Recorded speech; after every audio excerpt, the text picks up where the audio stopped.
International relations defined.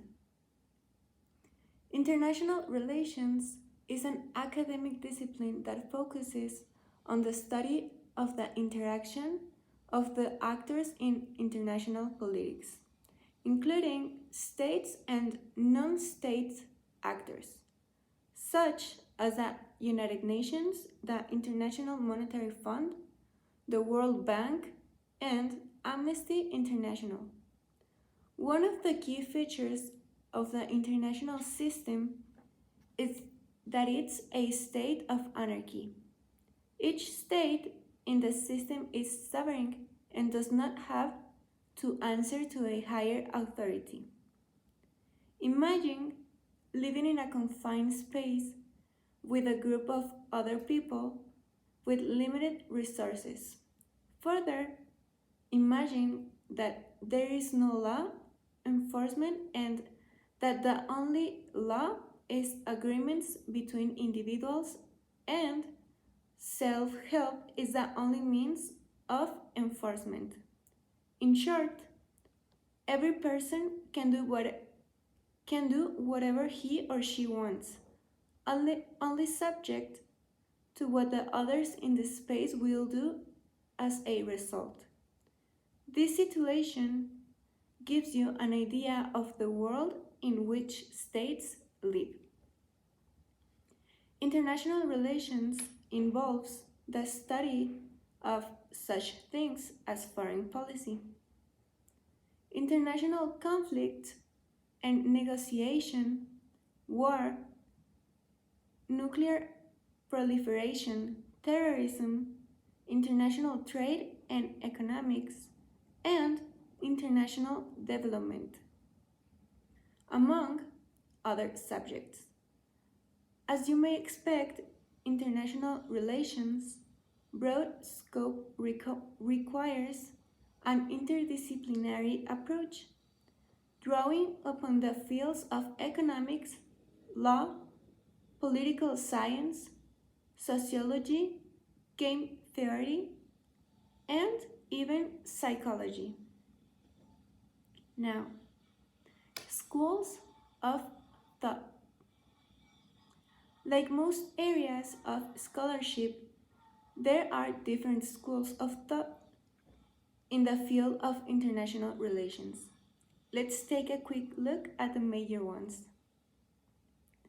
Liberalism is a school of thought that argues that states exist in an environment of anarchy. As discussed above, and primarily act in their own self-interest. Liberalism argues that states act in their own self-interest by cooperating, which increases predictability and transparency in the anarchical world stage. For example, institutions, such as the United Nations, help states come together in the deliberative fashion to try to solve important issues affecting global stability and the interest of the international community. Realism, like liberalism, holds that states live in an anarchical world and act in their own self-interest. However, unlike liberals, realists don't buy into cooperation. Realists contend that all states are focused on survival thought, the acquisition of power, and preventing other states from obtaining more power than they have. For example, some states have invited their neighbors or established colonies in the past to acquire resources to increase their power. The English school takes a different approach than liberalism and realism. The English school focuses on the concept of international society. These theorists view the world stage as occupied by a society of states that are bound by a set of rules, norms, and institutions that are mutually agreed upon their members. In their views, while states cannot completely escape an anarchical environment, certain rules apply to members of the international community. We can see this in international law.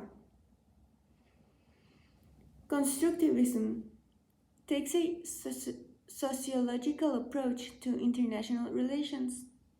Constructivists focus on how national identity is formed in order to understand national interests.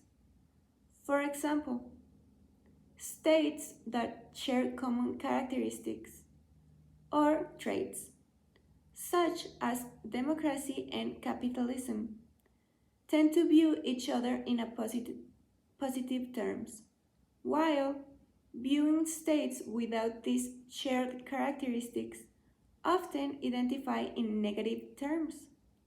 Thus, states with similar identities may tend to socialize positively with each other, while being hostile to states that radically different identities.